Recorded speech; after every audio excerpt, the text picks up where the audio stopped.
We are the Church of the Good Shepherd, CGS Philippines, and you are welcome. We invite you to like, share, and engage with our live stream. Calling all disciples, let us grow together. Join our online classes and learn how to live and engage in our life class process. To all potential leaders of Christ, get involved in our School of Leaders 1, 2, and 3. Prayer is our weapon. Be part of our daily morning prayer every day at 5 o'clock. Corporate morning prayer via Zoom every first Friday of the month. In-person corporate prayer every last Monday of the month.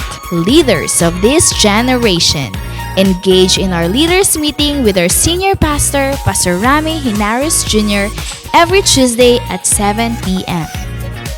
Indeed, we are unstoppable, and the church is getting bigger. Again, we are the CGS Philippines, and we have the vision.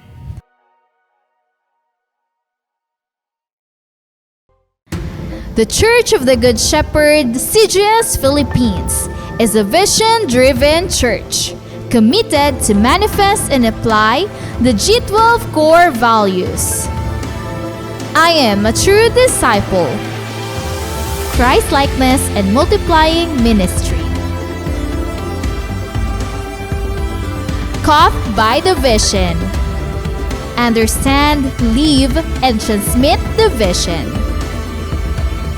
Committed to sell life.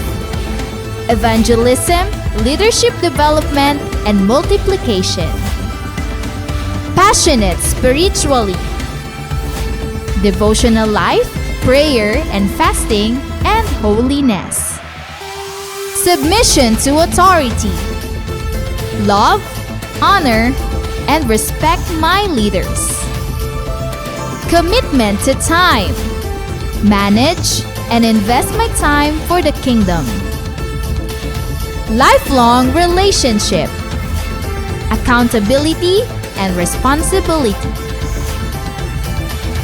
I love equipping and training. Training is my happy hour. I am a leader of 12 disciples.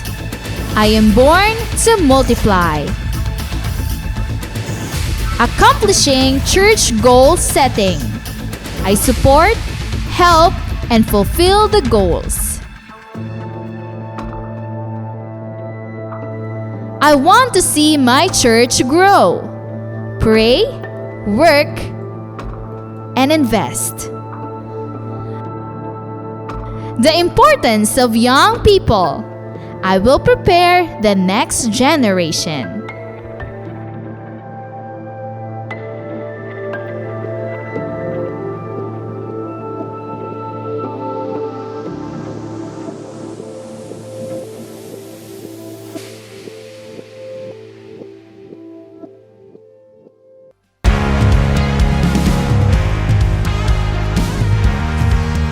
The Church of the Good Shepherd, CGS Philippines, is not just a building, but it is about people who embrace God's vision that lives its purpose, loving God and loving people. Previous years might be tough years due to the pandemic, but because of God's faithfulness to His church, the vision became even clearer and the calling of His disciples became louder. Through our online platforms, unexplainable breakthroughs become possible, and the church grows bigger and greater. With the help of God's vision manifested to His disciples and leaders, winning people became unstoppable, not just here in the Philippines, but also all around the world.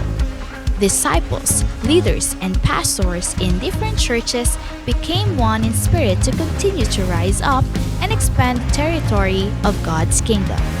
As we celebrate and worship the Lord, more than 1,000 disciples woke up early at 6 in the morning for our online simbahay. And to further develop them, more people were involved in the process of discipleship. First in life class, where they learned how to live a life according to the will of God. After life class, To continue the works of God's vision, disciples were trained and equipped through the School of Leaders 1, 2, and 3. Truly, God is faithful and He will not let the church stay ordinary. This year, as the vision goes further, some of the pastors and leaders began to go to the places reached by our online platform. Together with Pastor Rami and Pastor Adele, the church visited some places in the Philippines to connect and expand God's kingdom, the church, and His vision. All these things happens because pastors, leaders, and disciples in different churches and places are committed to prayer every morning and evening. The vision will never stop, and His people will never be silent. It is true, the latter house is greater than the former, where we are the church of the Good Shepherd, and we have the vision.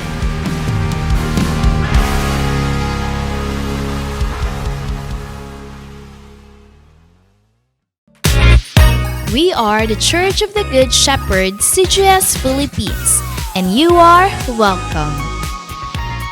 We invite you to like, share, and engage with our live stream. Calling all disciples, let us grow together. Join our online classes and learn how to live and engage in our life class process. To all potential leaders of Christ, get involved in our School of Leaders 1, 2, and 3. Prayer is our weapon. Be part of our daily morning prayer every day at 5 o'clock. Corporate morning prayer via Zoom every first Friday of the month. In-person corporate prayer every last Monday of the month. Leaders of this generation, engage in our leaders meeting with our senior pastor, Pastor Rami Hinares Jr., every Tuesday at 7 p.m. Indeed, we are unstoppable, and the church is getting bigger. Again, we are the CGS Philippines, and we have the vision.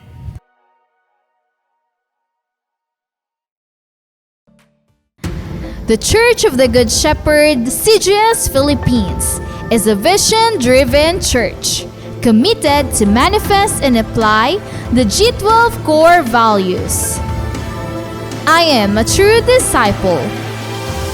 Christ-likeness and multiplying ministry.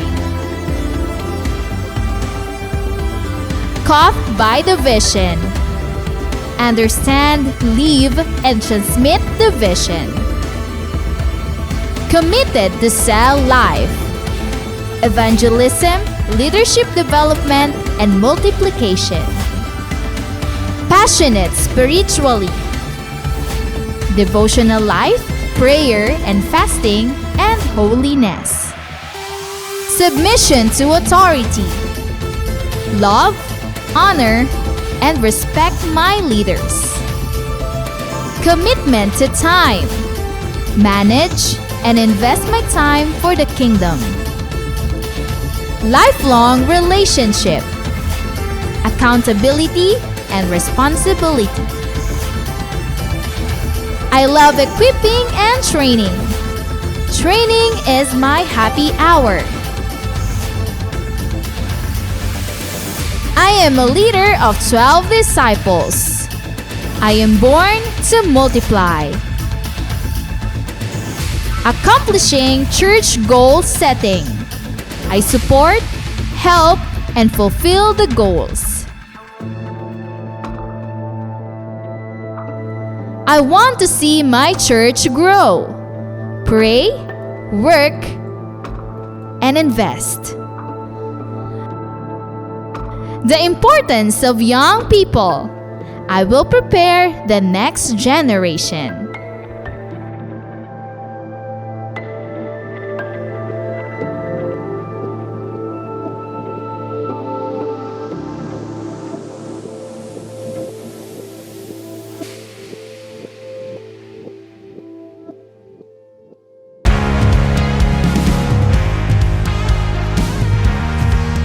The Church of the Good Shepherd, CGS Philippines, is not just a building, but it is about people who embrace God's vision that lives its purpose. loving God and loving people.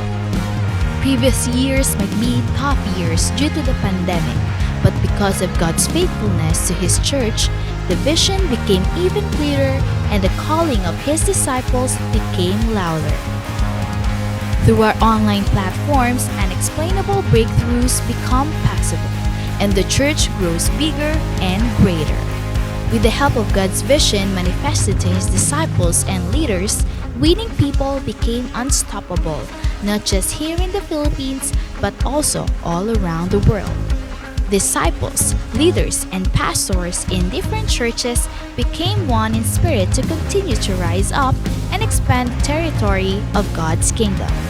As we celebrate and worship the Lord, more than 1,000 disciples woke up early at 6 in the morning for our online simbahay. And to further develop them, more people were involved in the process of discipleship. First in life class, where they learned how to live a life according to the will of God. After life class, to continue the works of God's vision, disciples were trained and equipped through the School of Leaders 1, 2, and 3. Truly, God is faithful and He will not let the church stay ordinary. This year, as the vision goes further, some of the pastors and leaders began to go to the places reached by our online platform. Together with Pastor Rami and Pastor Adele, the church visited some places in the Philippines to connect and expand God's kingdom, the church, and His vision. All these things happens because pastors, leaders, and disciples in different churches and places are committed to prayer every morning and evening. The vision will never stop, and His people will never be silent.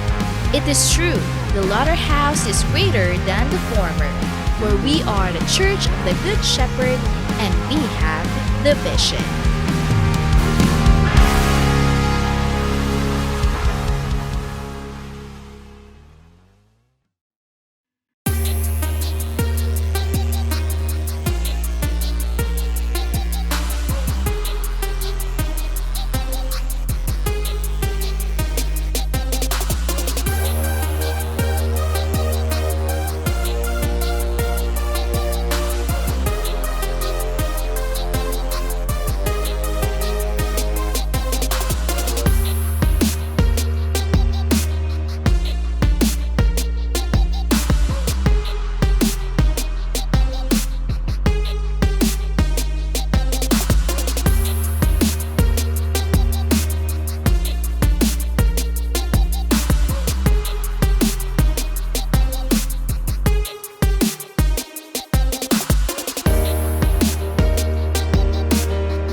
Magandang umaga po sa ating lahat. Welcome sa ating morning simbahay. Wini-welcome natin lahat nating mga pastors, mga leaders, mga disciples, mga primary, mga cell group members, lahat ng mga nanay, mga tatay, mga anak na nasa kanilang mga tahanan, lahat ng mga faithful worshipers every Sunday dito sa online platform. Good morning at welcome po sa inyong lahat. Wini-welcome natin ang mga nasa Luzon, Visayas at Mindanao, lahat na nasa cities at lahat na nasa provinces. At ating wini-welcome din ang lahat nating mga leaders, mga followers, ating mga worshipers, lahat ng mga disciples natin abroad sa iba't ibang bansa. Wini-welcome po natin ang lahat na nandito. Pinag-isa po tayong lahat dahil sa kapangyarihan ng ating Diyos, tayo po ay gumagalaw, kumikilos, sapagkat ito ay gawain ng ating Panginoon. Even though we are in different places, pinagtipon-tipon tayo ng ating Panginoon para sa Kanyang kapurihan, sa Kanyang dakilang pangalan. At simulan po natin ang lahat sa ating panalangin. Dakilang Diyos na makapangyarihan sa lahat, nagpapasalamat kami sa panibagong buhay na binigay mo sa amin. Maraming salamat, Panginoon, sa kalakasan, kagalingan, kalayaan, na kami po ay makapagsamba sa iyo sa Espiritu at katotohanan dito sa online platform. I pray, speak in the midst of us, lalo na sa mga anak mo na nasa iba't ibang lugar, iba't ibang bansa, sa mga nasa provinces, O Lord God, mga anak mo na uhaw sa iyong mga salita. We pray na ang iyong mga mensahe ay maging gabay sa amin, maging direction, maging guide sa buhay namin. Patuloy mo kaming turuan, O Diyos, sa iyong mga salita, sa gabay ng Espiritu Santo. Kaya sa iyo namin pinagkatiwala ang umagang ito. Sa iyo pong kapurihan sa dakilang pangalan ni Kristo Jesus. Amen and amen. Sabay-sabay po nating damhin ang mga mensahe ng awitin dadalhin sa atin ng CGS Philippines Worship Team.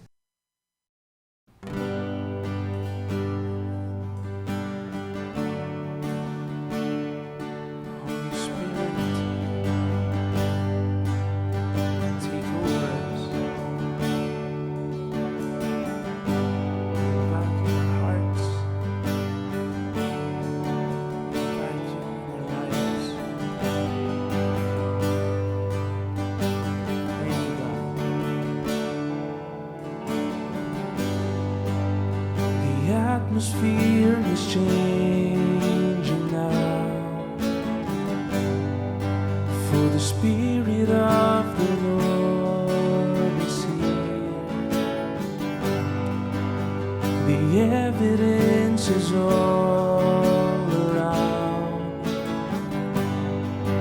that the Spirit of the Lord is here. The atmosphere is changing now, for the Spirit of the Lord is here. The evidence is all around that the Spirit of the Lord is here. Overflowing this place, fill our hearts with your love. Your love surrounds us. You're the reason we came to encounter your love. Your love surrounds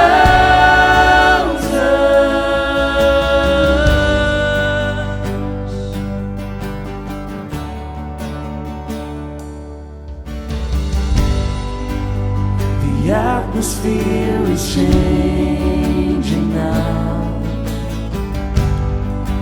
for the Spirit of the Lord is here. Yes, Lord.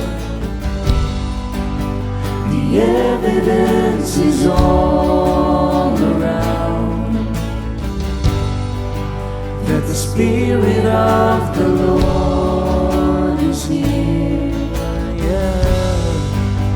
The atmosphere is changing now. Oh, we invite you today For the Spirit of the Lord is here. The evidence is all around that the Spirit of the Lord is here. Overflow in this place. Fill our hearts with your love. Your love surrounds us. You're the reason we came to encounter your love. Your love surrounds us. Overflow in this place. Fill our hearts with your love. Your love surrounds us. You're the reason we came to encounter your love. Your love surrounds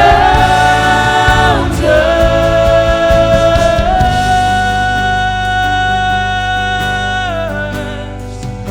Surrounded by your love, Jesus. We need your love. Oh,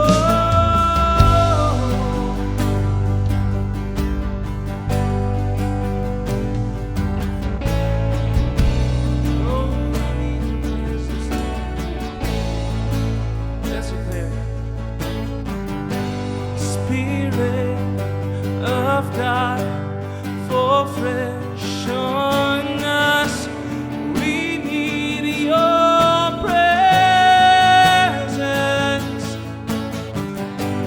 Your kingdom come, your will be done here as in heaven. Spirit of God, fall fresh on us. We need your presence. Your kingdom come, your will be done here as in heaven. Spirit, come on, of God, fall fresh on us. We need your presence. Your kingdom come, your will be done here as in heaven.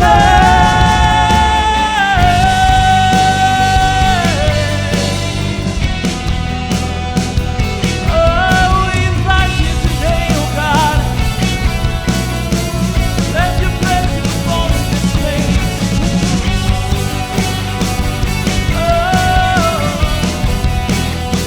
Holy Spirit, come. Oh, fall in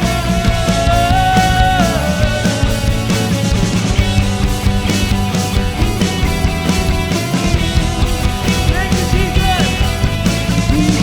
Thank you, Holy Spirit. Yes, Lord.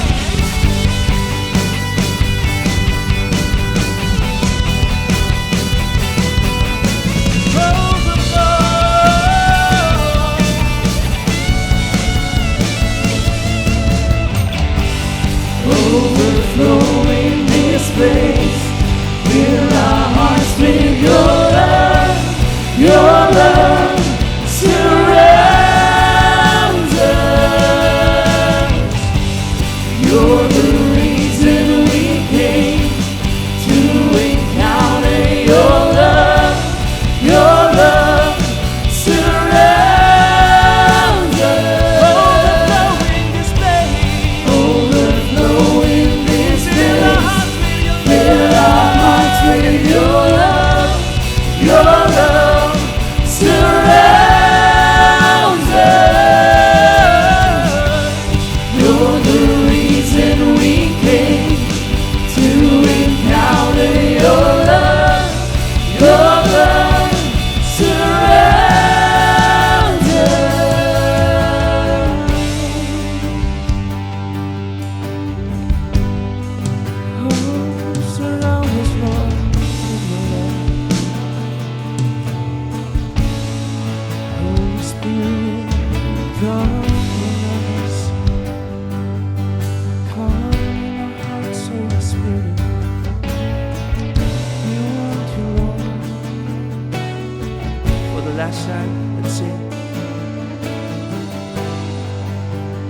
miracle can happen now. For the Spirit of the Lord is here. The evidence is all around that the Spirit of the Lord is here. Oh, one last time, a miracle can happen now. For the Spirit of the Lord is here. The evidence is all around that the Spirit of the Lord is here.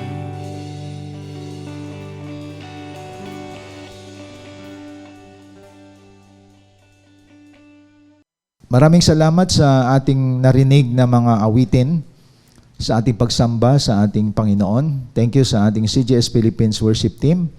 At sa lahat ng nandito ngayon, naging gawin na po natin ng ating mga ballpen, mga notebook, at higit sa lahat ang mga Biblia po natin ay nakalaan dyan sa ating mga tahanan, saan man kayong dako ngayon. Tayo po ay merong pagsamba sa Panginoon at ituring ninyo na inyong mga tahanan ay isang worship place sa ating pakipag-ugnayan sa Panginoon sa oras na ito. Na wala tayong mga multitasking, focus tayo, ang oras na ito ay banal para sa ating Diyos na buhay. Sa Luke chapter 4 verse 18, tingnan po natin ang ating mga Biblia. The Spirit of the Lord is upon me because He anointed me to preach the gospel to the poor. He has sent me to proclaim release to the captives and recovery of sight to the blind, to set free those who are oppressed. And 19, to proclaim the favorable year of the Lord. Ngayong umaga, ang ating pag-usapan, continue po tayong pag-usapan natin about the Holy Spirit. Ang nakaraan ng ating pinag-usapan, ang buhay na may banal na Espiritu Santo. Ngayon, ang ating pag-usapan, the anointing of the Holy Spirit. At dapat maunawaan po natin na ang Holy Spirit is the third person of the Trinity. And the Holy Spirit is God. At siya ngayon ang kumikilos sa ating panahon, lalo na sa mga churches. Like what I said, siya ang nagre-remind sa atin sa lahat ng ating binubulay-bulay sa salita ng Diyos. Inseparable ang Word of God at ang Holy Spirit. Dahil siya ay isa sa mga nag-i-empower sa atin, sa church. At the same time, dapat maunawaan natin ang salitang anointing. Pag sinabi nating anointing of the Holy Spirit, sa Old Testament, ang mga priest, ang mga kings, ang mga prophet, sila ay pinili upang magsalita sa bayang Israel. So pag sinabing anointing, set apart to do God's purpose. Ibig sabihin, binukod para gawin ang layunin ng Diyos, ang kalooban ng Panginoon. So pag sinabing anointing, ibinukod ka upang gawin ang special task na binigay ng Diyos. Like sa mga priest, like sa mga kings and prophet. Kaya sila may authority.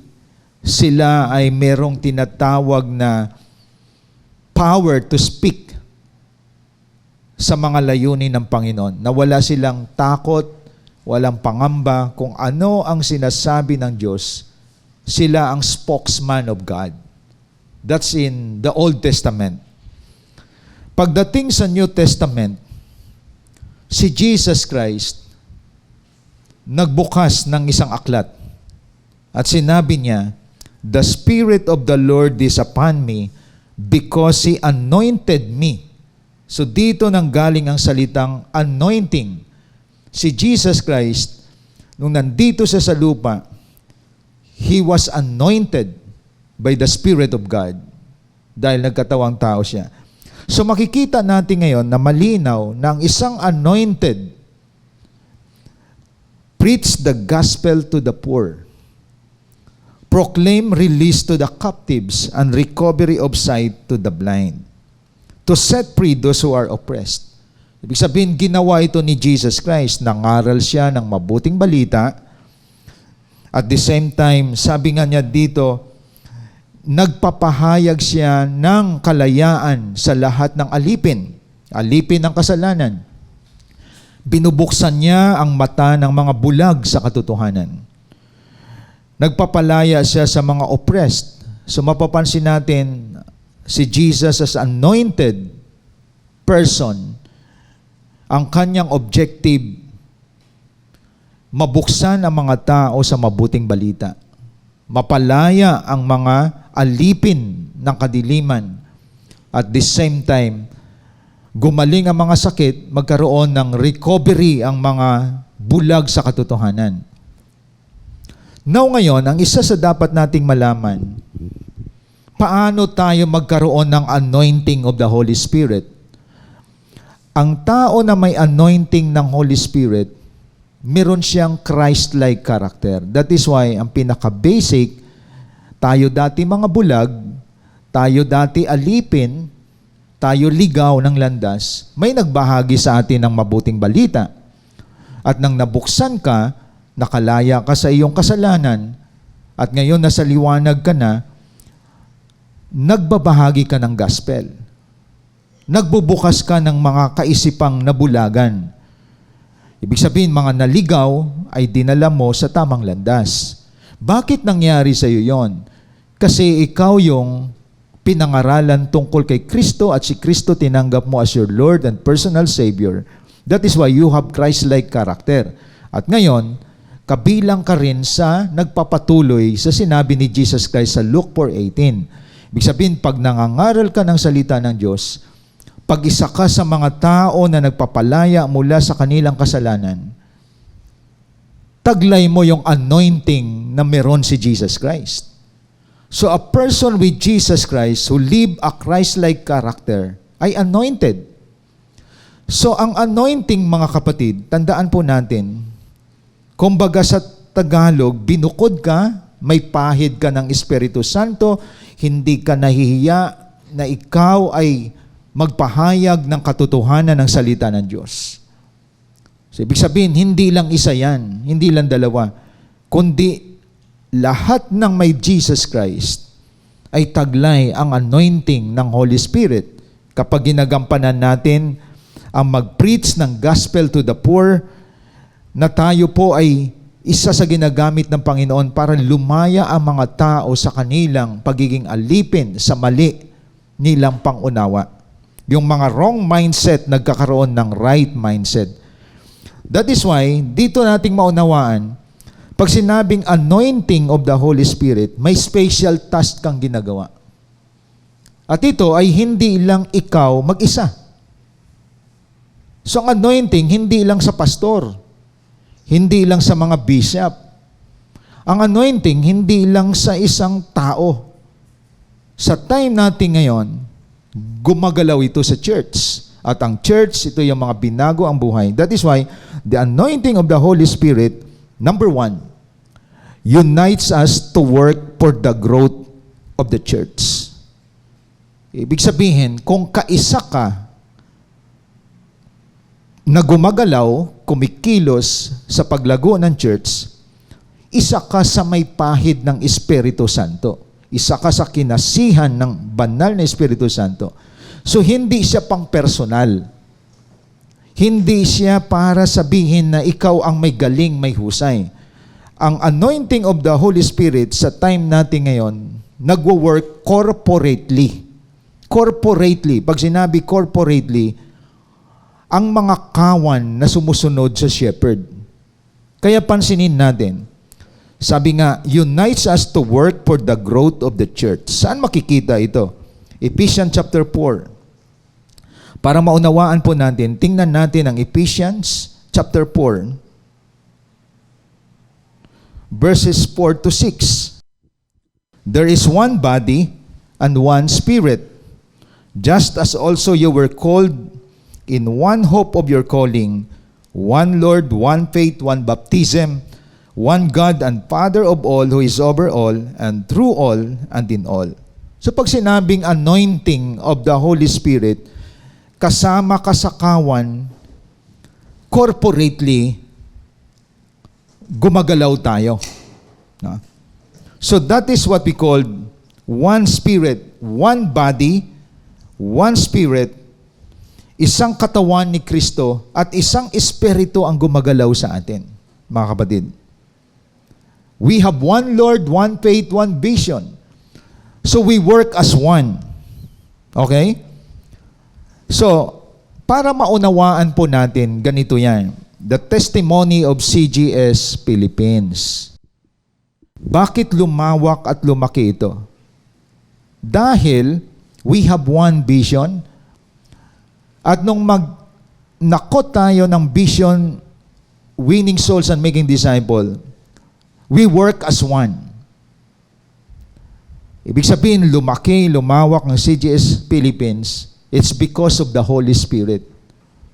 Ang isip ng pastor, isip ng lahat. Damdamin ng pastor, damdamin ng lahat. Sumanib sa atin ang Espiritu Santo. So synchronize, uniform tayo.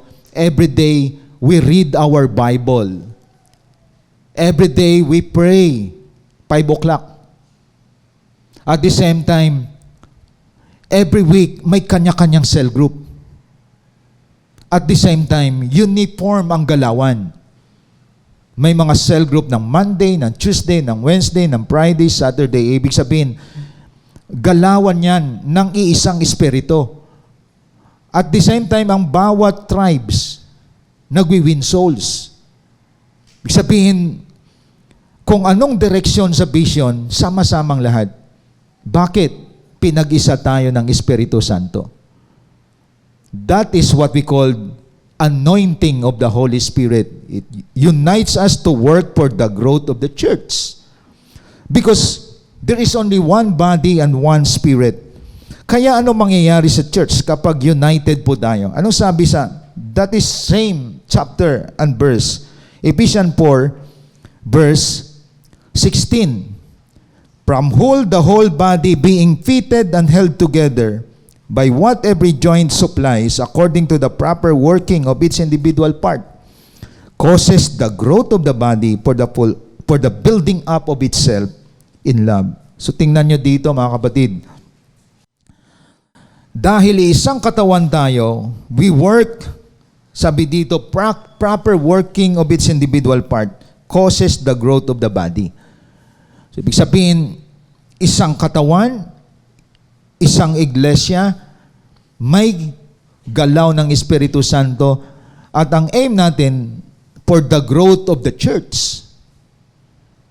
Kaya pag sinabi mo anointed na tao yan, magaling yan, mahusay yan, kapag ikaw ang hinangaan, ikaw ang sinamba, at ikaw lang anointed, at na-elevate ka, may mali dyan.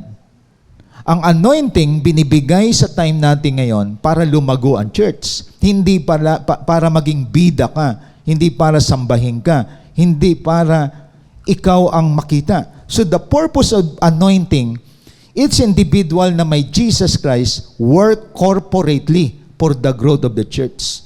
So ibig sabihin, bakit sabay-sabay tayong nagkakaisa sa panalangin, nagkakaisa sa pagbulay-bulay ng salita ng Diyos? Nagkakaisa tayo sa pag-abot ng mga tao na mabago ang buhay. Hindi yan magagawa kapag iba ang espiritu mo. Ibig sabihin, nagagawa mo yan kasi part ka ng body of Christ. Kaya tandaan natin, nagkakaisa tayo, it's because of the Holy Spirit who works in us. Kaya isang malaking pagkakamali, kung ikaw ay nasa loob, at gumagalaw ka na nag-iisa. Yung mga isolated na tao, yung bumubukod, yung mga lumalayo, yung mga may arguments. Tandaan natin, iba yung nagkakaisa kaysa nag-iisa. Ibig sabihin, hindi galaw ng Espiritu Santo na ikaw ay nag-iisa sa gusto mo. Hindi galaw ng Espiritu Santo na ikaw ay argumentative person. Ikaw yung separatist. Kasi kung tingnan natin sa Bible, ang Holy Spirit nagwo-work siya sa kawan. Pag sinabi kawan, flock ito. Ibig sabihin, maraming mga tupa sabay-sabay na sumusunod sa shepherd.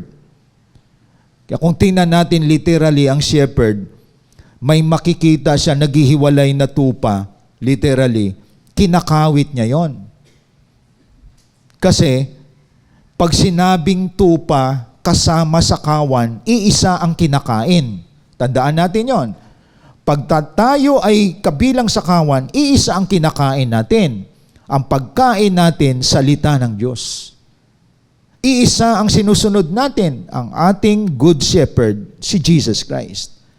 Ikaw, kung saan-saan ka nakikikain, at kung ano ang kinakain mo, at iniipon mo, kasama ka sa kawan, pero nakikikain ka sa iba, time will come, ibang espiritu dala mo. Kasing kinainan mo, iba rin ang espiritu nun.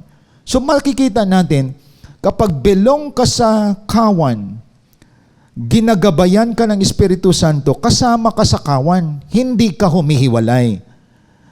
Kaya mapapansin natin, ano man ang instruction ng leader, instruction ng pastor, synchronize ang galawan natin. Lahat nagwi-win soul, lahat nagpapadisciple, lahat naman ay nagse-cell group. We know our language. Why? This is the work of the Holy Spirit.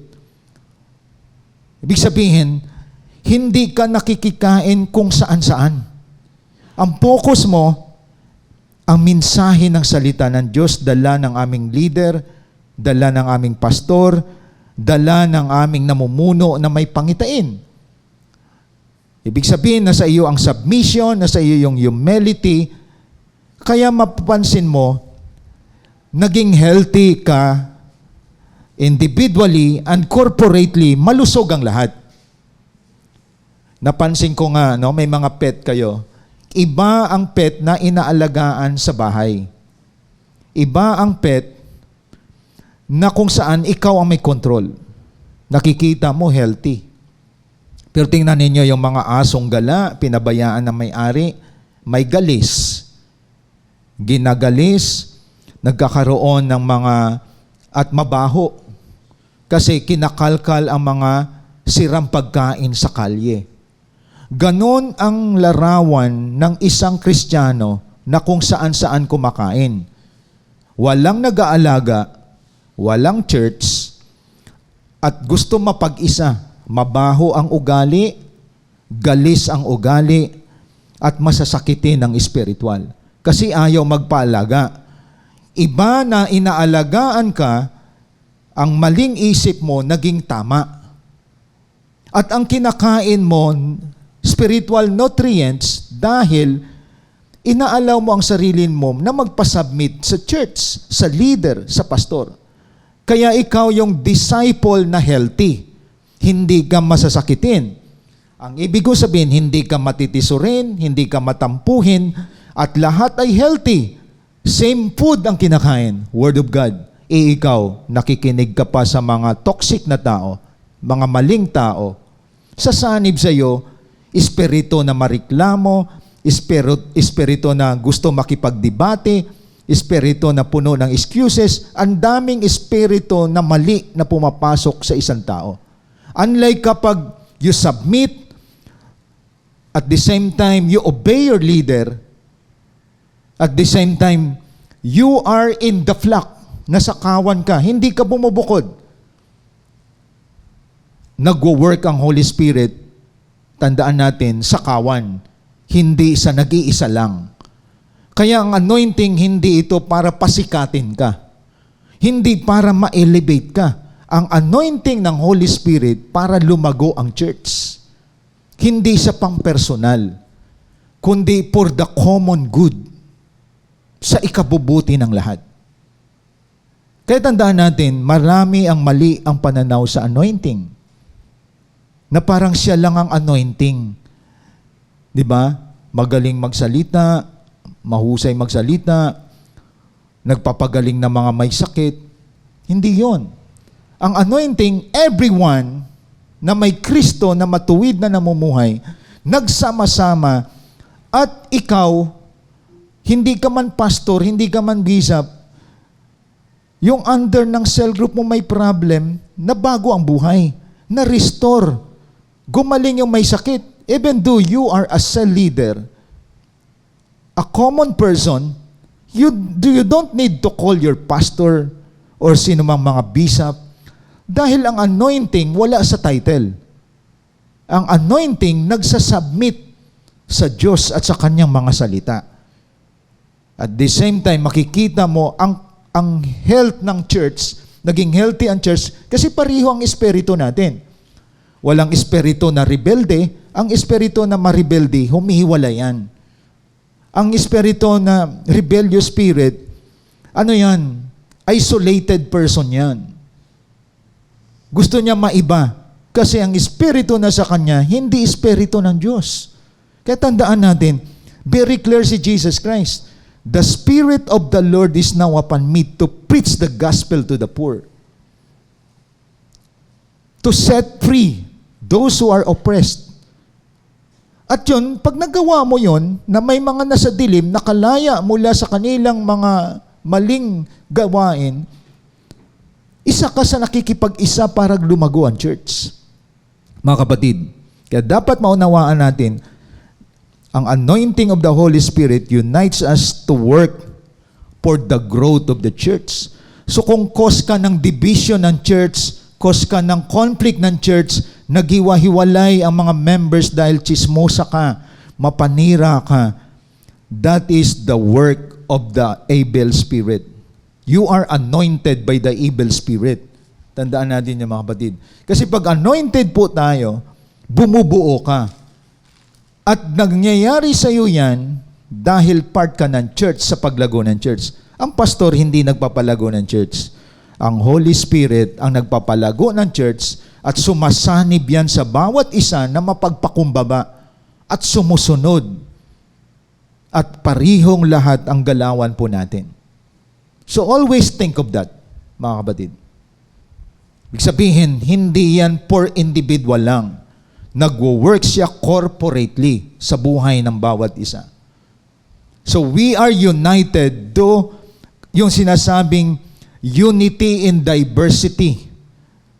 Iba-iba karakter, iba-iba ugali, iba-iba personality, pero nagkakaisa na gawin ang winning soul, making disciple, because that is the work of the Holy Spirit.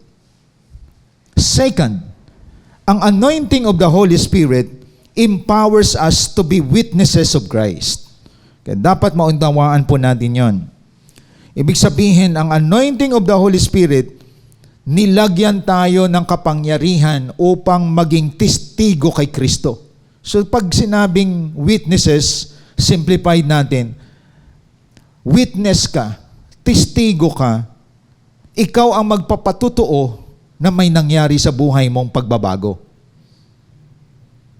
So sa pagbabago na nangyari sa buhay mo, ikaw ang nagpapatibay, ikaw ang nagpatutuo na hindi kasinungalingan ang nangyayari sa buhay mo. Hindi ka nagbago-baguhan lang, kundi dahil may totoong transformation sa buhay mo.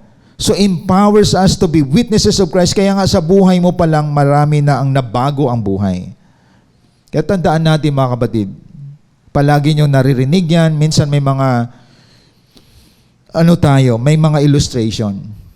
Ang ibon, kaya yan lumilipad, built-in ang pakpak. Di po ba? Ang isda, nakakatagal yan sa ilalim ng dagat dahil may hasang siya. Tayo wala. Ibig sabihin, naka-built-in sa kanila. Ang ibon, lumilipad. May pakpak. Ganon din. Nung binago ka ni Kristo, naka-built-in sa iyo na maging witnesses. Ibig sabihin, ang Kristiyano na hindi nagpapahayag ng gospel, may question mark yon. Lahat tayo na binago ang buhay, dapat all of us are witnesses of the Lord Jesus Christ. Kaya mapapansin natin, ang winning soul, hindi siya puwersahan. Hindi siya yung tinatawag natin na obligasyon mo. Kasi sinabi ng leader ng pastor, hindi. May compassion ka, may pagmamahal ka, na nilagay ang Holy Spirit sa puso mo, na gusto mo ring ibahagi ang pagbabago ng buhay mo sa iba. That is why we have our testimony. Ang tawag niyan, witnesses. In Acts chapter 1, verse 8, tingnan po natin. Acts chapter 1, verse 8. Ano sabi po dito? But you will receive power when the Holy Spirit has come upon you, and you shall be my witnesses both in Jerusalem, in all Judea, and Samaria, and even to the remotest part of the earth. So tingnan nyo mga kapatid, naging testigo ka, ikaw ang magtitestify na may nangyari sa buhay mo. At magsimula yan, saan? Jerusalem, that is our home. Pag binago ka, makikita ng mga anak mo, asawa mo, may ginawa ang Diyos sa buhay mo. Kung anak ka, naging masipag ka na sa bahay. Kung isa kang asawang lalaki, wala ka ng mga vices. Pag asawang babae, hindi ka na chismosa. At ikaw naging witnesses na may nangyari sa buhay mo. Nag-start yan sa Jerusalem, that is our home, Judea, sa ating community. That is why we have our open cell group, face-to-face or online man. Diyan na witness ng mga kaibigan mo na may malaking pagbabago sa buhay mo. That is our community. And Samaria, ibig sabihin ng Samaria, sa iba't ibang lugar. At yan nangyayari sa CGS Philippines. And even to the remotest part of the earth.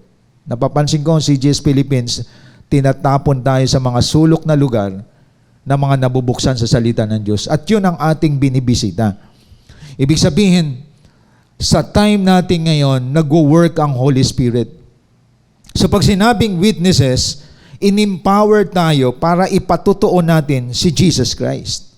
Kaya pag hindi mo pinapatutuo si Kristo at sinasabi mong binago ka, conflict yon. Imposible yon, mga kapatid.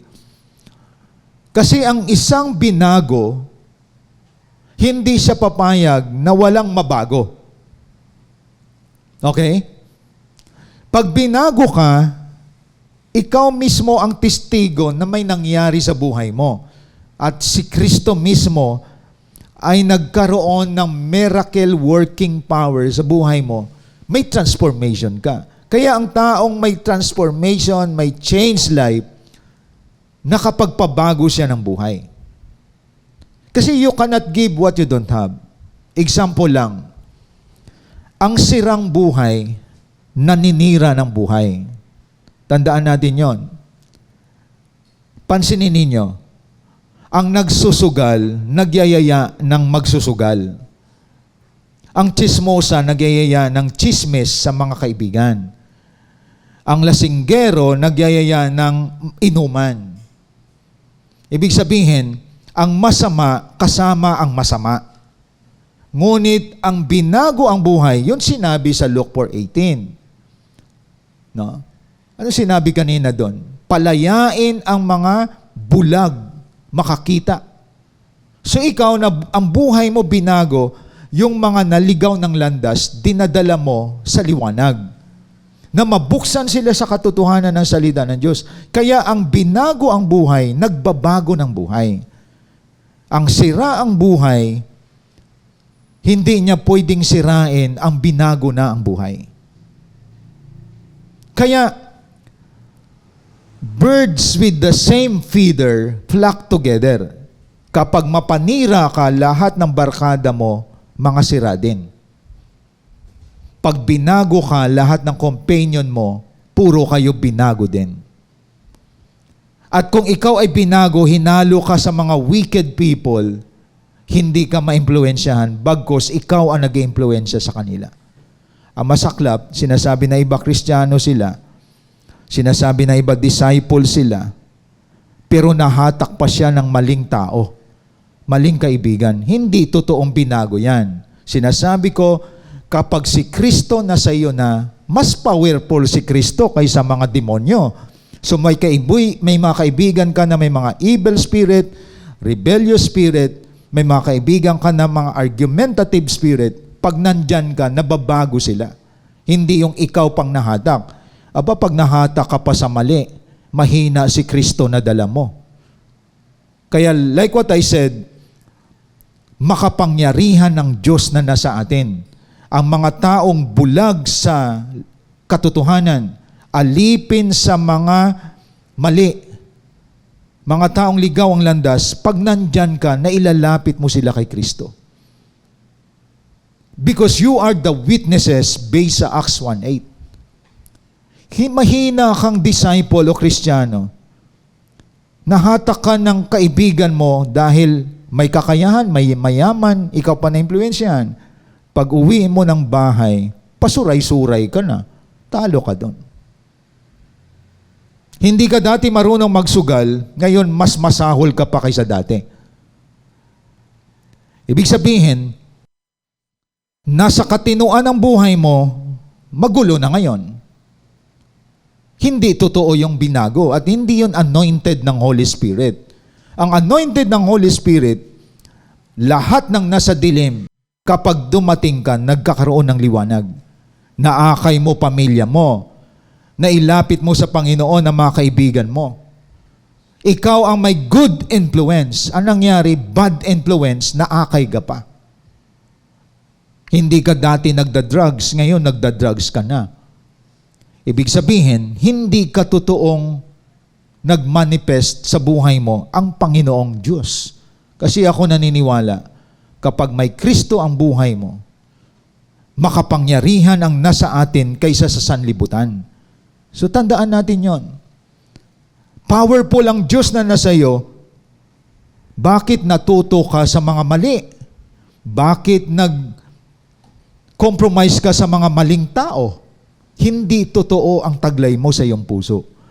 Kasi ako naniniwala, ang liwanag ay hindi maimpluwensyahan ng dilim. Bagkus ang dilim na impluwensyahan ng liwanag. It's because of the anointing of the Holy Spirit. Si Jesus, ang mission niya, palayain ang mga alipin sa kasalanan. Ang mga bulag sa kanilang paniniwala ay mabuksan. Ang sikreto dyan, anointing of the Holy Spirit. At yun, tinaglay natin yun because we have Christ in our life. So, ibig sabihin, ang taong binago, nagbabago ng buhay. Ang taong sira, naninira ng buhay. Ganun lang kasimple yon, mga kapatid. Kaya kayo ang testigo. Ikaw ang testigo sa buhay mo na dati puno ka ng pag-alala, puno ka ng takot, nawala yon nung magtiwala ka sa Panginoon. Dati marami kang vices, puno ka ng mga anxiety sa buhay, puno ka ng takot, nawala yon nung ikaw nagpailalim kay Kristo. At ito pang maganda, hindi ikaw ang binago lang. Marami ang lumapit sa Panginoon dahil sa iyo. Because you are anointed by the Holy Spirit. Nagiging witnesses of Christ. In-empower ka ng Diyos. So ang mission natin dito, kapag ikaw ay anointed ng Holy Spirit, magpalaya sa mga alipin sa sugal. Alipin sa maling isip. Ikaw ang magpapagaling sa mga may sakit. Ibig sabihin, maraming masasakitin ang ugali. Pangit ang ugali. Mga kapatid, mainggitin, mapanira, mapagbintang. Yun ang mga sakit ng tao ngayon. Sisiraan ng kapwa para siya maangat at siya pa ang biktima. Mga sinasabi nila, feeling pa-victim, pero siya ang naninira. Hindi na ikaw ganyan. Kasi pinalaya ka na. You don't aspire for elevation, for recognition, for appreciation. You aspire for a changed life of many people. Ina-aspire mo mabago mga tao ang buhay. Ina-aspire mo na ang mga tao lumapit kay Kristo nagbibigay ng kaligtasan. It's because you are anointed of the Holy Spirit. Hindi lang ikaw nag-iisa. The whole church do it. Kaya kung nasa church ka at ikaw ay mapanira, kung nasa church ka ay ikaw ay nagchichismis, tandaan natin, that is the work of the evil spirit. Ang church lumalago, may uniformity sa galawan. Nagsi-cell group, nag-evangelize, nagwi-win soul, nagdi-disciple. At the same time, nagpapasakop. Kabilang ka sa kawan. At kabilang ka sa nagpapalago ng church. Hindi ka sa loob ng church para awayin ang leader. Hindi ka na doon sa church para konsumido ka ng pastor. Isa ka sa nakikiisa at hindi nag-iisa. Nakikiisa ka for the growth of the church, for the glory of God. Kaya ka na sa church. Hindi ka sa church para mag-perform. Hindi ka sa church para magbida-bida. Nasa church ka to participate, to involve for the growth of the body of Christ.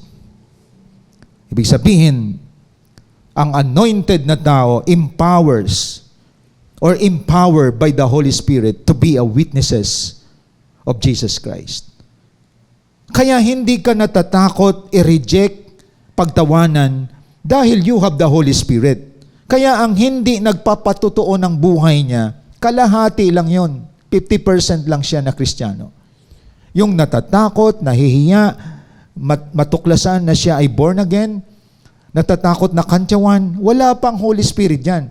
Ang Holy Spirit nag-i-empower, hindi katakot na pagtawanan, hindi katakot na ibas. Dahil ang objective mo, marami ang makalaya mula sa alipin ng kadiliman. Maraming makakita sa katotohanan. At wala kang pakialam kung siraan ka. Dahil ang objective mo, ang focus mo, yung mga naghahanap sa Panginoon. Even in online platform or face-to-face. You know why? May pahid ka ng Espiritu Santo. Kaya si Jesus Christ, kung isipin nyo, if you have Christ-like character, mas matindi nangyari sa kanya. Dinuraan siya, sinampal siya, binastos siya, pinako siya sa cross, nakapokus si Christ sa objective niya sa kaligtasan nating lahat. Objective ni Christ, mabago buhay ng mga tao. At ang sigaw pa ni Christ sa cross, Father, forgive them. They do not know what they are doing. Biro mo, humingi pa si Christ ng prayer na patawarin ang mga taong binagbintangan siya, dinuraan siya, minura siya. Isa atin, mga kapatid, hindi ka lang binati, hindi ka lang binigyan ng atensyon, naging pusong mamon na agad tayo. Madali ang ma-discourage ang mga Kristiyano sa time ngayon kasi walang immersion, walang anointing of the Holy Spirit. At the same time, sinisegregate ang sarili. Kaya tandaan natin, ang Holy Spirit nagwo-work yan corporately. Kaya kung nakikiisa ka, sumasama ka, sumusunod ka sa alituntunin ng galawan, ng kawan ng Diyos, kabilang ka sa pinahiran ng Espiritu Santo. Tandaan natin yon, mga kapatid. That is why hindi ka nahiyang maging witnesses. Naka-built-in na sa iyo yan. I am witnesses of the Lord Jesus Christ. Pinapatutuo mo si Kristo, ikaw ang testigo, buhay na patutuo, na dati palamura ka, ngayon, palapuri ka na kay Lord. Dati ikaw ay sobrang, masasabi nating maraming mga bisyo sa buhay. Naglulustay ka ng salapi. Ngayon, naging good steward ka na. Alam mo na kung saan gagamitin ang mga blessing ni Lord. Hindi ka na nagsusugal. Hindi ka na nagtataya sa loto. You are faithful using the resources given to you by God. Why? Kasi in-empower ka na ng Holy Spirit. Anointed na ngayon ang gamit mo ng pananalapi. Anointed ang gamit mo ng oras. Ibig sabihin, may order ang buhay mo, ini-empower ka ng Holy Spirit, and you are a good testimony now. And that is the witnesses of Christ. Kabataan ka man, nanay ka man, tatay ka man. At ang mga tatay ngayon, naging responsable sa paghawak ng kanyang pamilya. Dinidisciple niya ang kanyang pamilya. Ang nanay ngayon, nagpapasakop na sa kanyang asawa. At ang mga anak ay may respeto na sa parents nila. You know why? That is the work empowered by the Holy Spirit. Ibig sabihin, anointed ang pamilya ninyo. May pagsama ng Espiritu Santo. Sabay-sabay kayo nagpipray. Hindi katulad dati, nag-aaway kayo palagi. Ngayon, sabay-sabay na kayong sumasamba sa Panginoon. And that is empowering of the Holy Spirit. Ibig sabihin, your family now anointed by the Holy Spirit. Kaya lahat ng galawan natin spiritual, galaw yon ng Espiritu Santo. Hindi po natin galaw yon. You wake up early in the morning to pray, to read the Bible, to listen sa mga simbahay. At the same time, your lifestyle now, you have your community group, you have your cell group. That is your life. You win souls every week. You are like a bird na may mga wings. Ibig sabihin, galawan na ng isang tao yan na anointed. Hindi lang sa oras na ito, ikaw naging Kristiyano. 24/7, ikaw ay gumagalaw bilang anointed person, part of the flock of God. You participate, you involve, you share, you comment, everything, galawang may pahid ng Espiritu Santo yan. Galawang anointed yan, mga kapatid. Kaya makikita ninyo, mahalaga na maintindihan natin na sa likod ng buhay mo, Espiritu Santo ang gumagalaw dyan. Hindi nagtuturo ang Espiritu Santo na makipagchismisan ka, manira ng kapwa, makipaglasingan ka. Ang Espiritu Santo dinadala tayo sa matuwid na buhay. Ang Espiritu Santo dinadala tayo sa isang mabuti at matuwid na landas, mamuhay ng matuwid, magsabi ng katotohanan.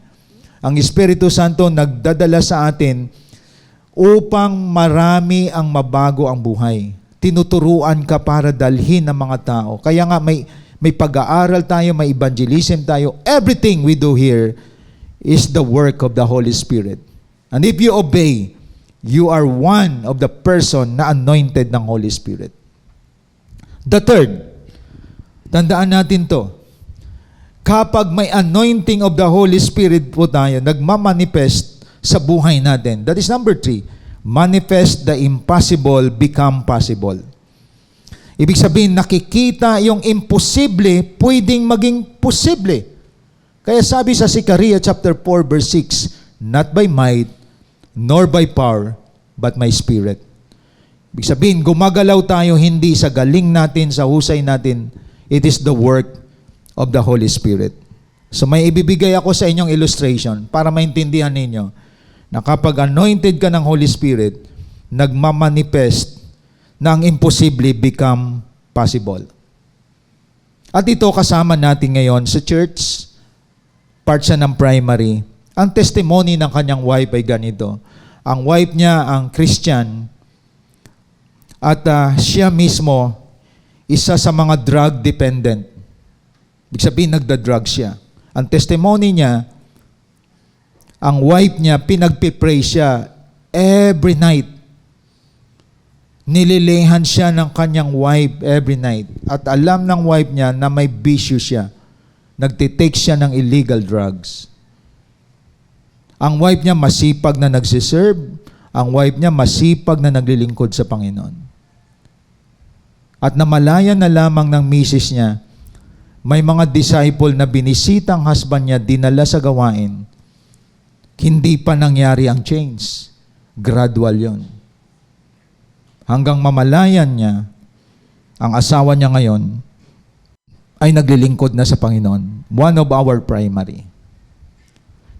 Ibig sabihin, ang misis na may Holy Spirit, the impossible become possible. Drug dependent ang husband niya. So hindi mo dapat daldalan ang asawa mo para mabago. Hindi mo dapat sumbatan ang asawa mo para mabago. Let the Holy Spirit works na mabago buhay niya. Your part is to pray silently. Tahimik mo ipag-pray asawa mo dahil alam ng Holy Spirit ang desire ng heart mo. So ibig sabihin, ang imposible na mabago, posible na mangyaring mabago pa. Ang isang drug dependent, kapag gumalaw ang espiritu, pwede pang mabago. Kaya walang imposible sa Diyos. And that is the anointing of the Holy Spirit.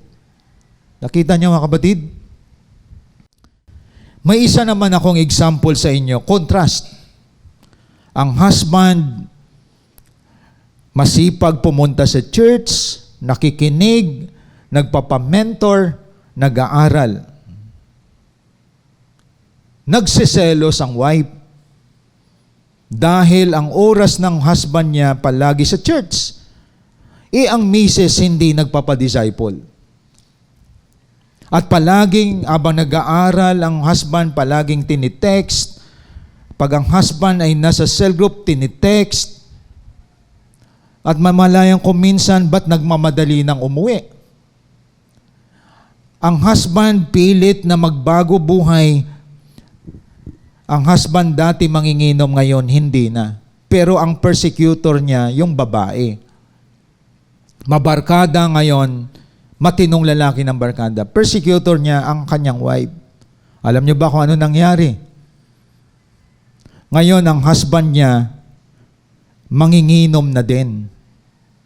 At ang husband niya ngayon, maling barkada ng kasama. Ibig sabihin, ang asawa niya may sanib na masamang espiritu. Ibig sabihin, may evil spirit yung wife niya. Bakit? Biro mo matino yung asawa mo na akay sa mali. At dahil ang lalaki mahina, sumama ngayon sa maling barkada. At ang kinabukasan ng mga anak, ang success sa kanila, nagsipag-asawa na wala sa panahon.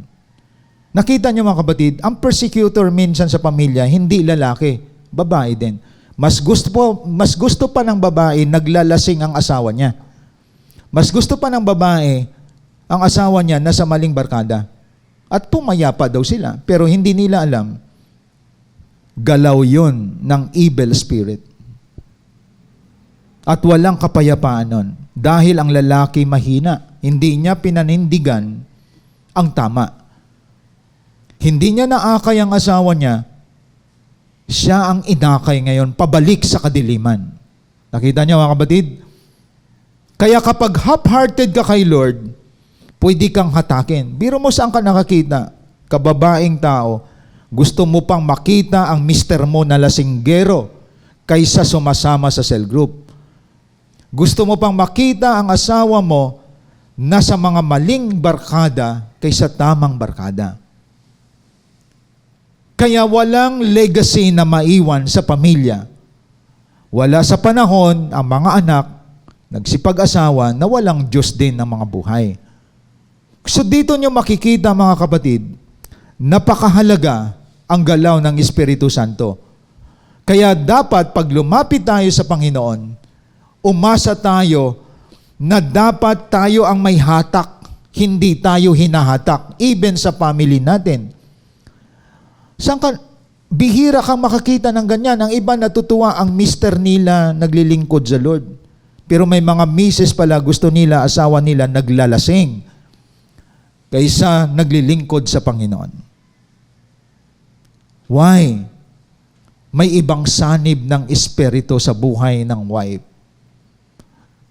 Kaya tandaan natin, yan ang kaibahan kapag ikaw ay anointed ng Holy Spirit sa unang kwento ko sa inyo kanina. Nanindigan ang misis, nais niya mailapit sa Panginoon ang husband niya. At nakita na lamang niya ngayon, now is our primary. May kinabukasan ang kanilang pamilya. At tandaan natin, mga misis, matuwa kayo. Kapag ang husband niyo mas mahal ang Diyos kaysa sa iyo, maraming mga babae pinagsilusan si Lord. Nagsiselos siya kapag nagbabasa ang asawa niya ng Bible. Nagsiselos siya kapag ang asawa niya ay nagli-lead ng cell group. Iniistorbo niya. Gusto niya siya lang ang bigyan ng atensyon ng kanyang husband. Mga misis, tandaan natin, that is a jealous spirit. Hindi yan Holy Spirit. Matuwa ang mga babae kapag ang husband nyo committed na naglilingkod sa Panginoon. May kinabukasan ng mga anak nyo. Kaya dito ninyo makita, mga kapatid, ang anointing of the Holy Spirit, nagwo-work yan sa family, sa community. At kapag na-transform yan, may epekto yon sa ating bansa. Kaya naway dito ninyo makita ngayon, napakahalaga ang banal na Espiritu Santo na meron tayong anointing sa buhay po natin. It affects our family, our community, and our nation. Alam nyo ngayon ang nangyayari sa ating bansa. May pag-asa pa yan. If all of us start na i-allow ang Holy Spirit na gumalaw sa buhay natin. We just focus sa pinapagawa ng Diyos sa atin. Continue winning soul, continue bring people from darkness to light. Yun ang focus natin hanggang maraming mabagong mga tao, hindi lang sa ating bansa, kundi sa iba't ibang bansa. Kaya sa ating pagtatapos, the growing church is under the anointing of the Holy Spirit. He leads the church to do the vision for the propagation of the gospel. Kaya tandaan natin, hindi gumagalaw ang Holy Spirit sa isang tao lang. Gumagalaw siya corporately sa iyo, sa akin, sa ating lahat na nagpapasubmit sa Diyos for the growth of the church. At dinadala tayo sa pangitain upang lalong lumaganap ang mabuting balita. Naway ang mensaheng ito nagbubukas ng ating kaisipan sa kahalagahan ng banal na Espiritu Santo na all of us, if we work together corporately, the anointing of the Holy Spirit is there for nation transformation. Bago tayo mag-closing prayer, hinihiling ko ngayon na tayong lahat ay tumayo at sama-sama po nating sambahin ang Panginoon. Pangunahan natin tayo ng CGS Philippines Worship Team.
We need you.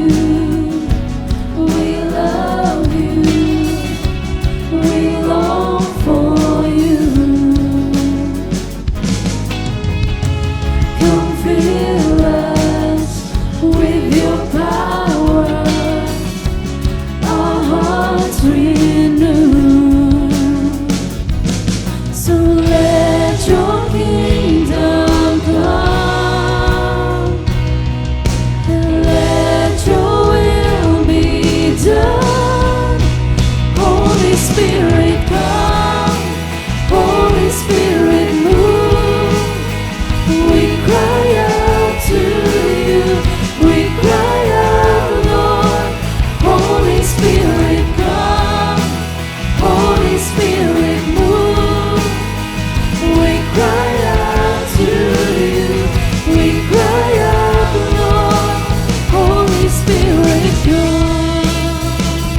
with your glory, Jesus, come and fill this place with your power, Jesus, come and fill this place with your presence, Jesus, come and fill this place.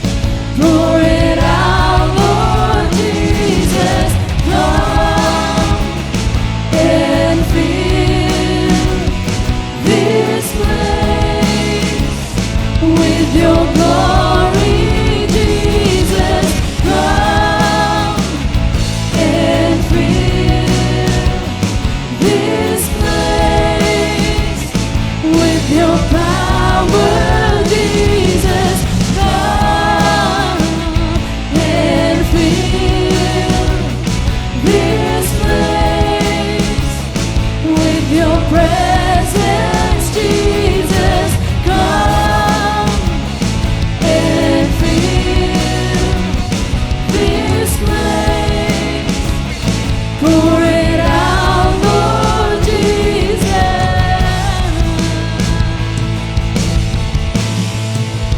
Holy Spirit, come. Holy Spirit, move. We cry out to you. We cry out, Lord. Holy Spirit, come. Holy Spirit, move. We cry out to you. We cry out, Lord. Holy Spirit, come. Holy Spirit, move. We cry out to you. We cry out, Lord. Holy Spirit, come. Holy Spirit, move.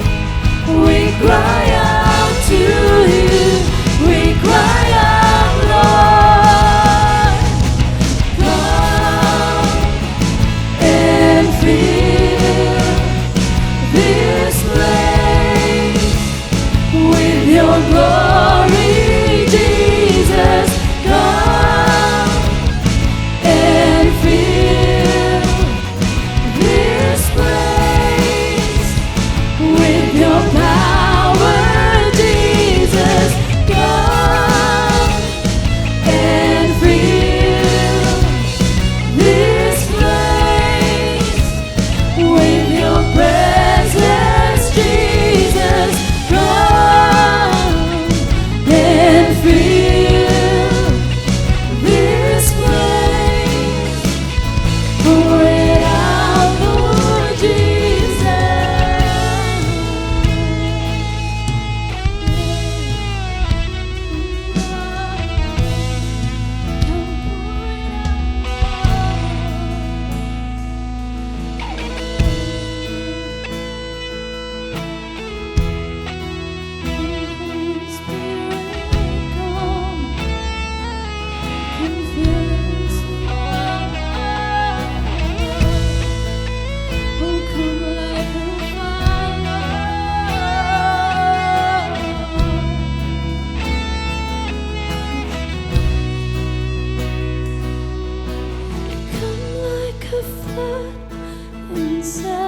Saturate me now. You're all I want. Come like the wind and sweep throughout this place. You're all we want. Come like that. Come like a flood and saturate me now. You're all I want is Jesus. Come like a wind and sweep throughout this place. You're all we want. Come like a flood. Come like a flood and saturate me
Let us pray. Dakilang Diyos na makapangyarihan sa lahat, maraming salamat sa palaala mo sa amin. Salamat sa banal na Espiritu Santo na kami ay pinag-isa mo, pinagsama for the growth of the church. Marami matransform, marami makalaya sa kadiliman, maraming gumaling ang kanilang mga sakit sa spiritual. And thank you so much, Father God, ni-remind mo kami na mas makapangyarihan ang nasa amin kaysa sa mundo. And I pray lahat ng mga anak mo, Panginoon, na wholehearted na sinuko ang buhay sa iyo, ay gamitin upang palaganapin ang mabuting balita.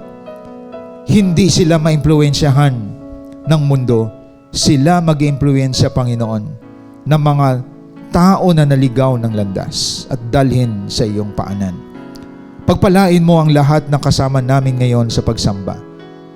Salamat o Diyos sa iyong kapahayagan sa umagang ito.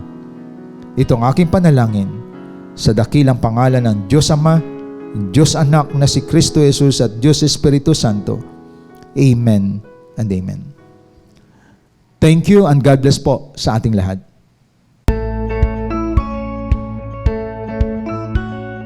You've been blessed by the message of God today as we continue to extend our calling in loving God and loving people even in online, and keep you more updated to our journey in God's vision. Connect to us wherever you are. Like our Facebook page, follow us on our Instagram account,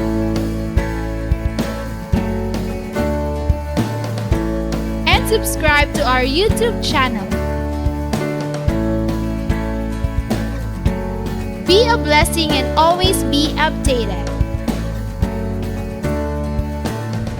Are you blessed?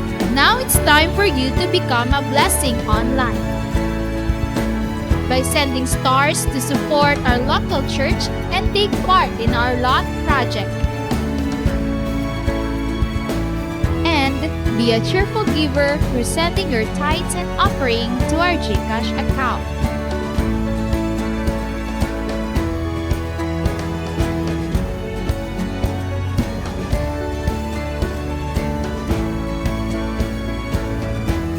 See you on our next online worship.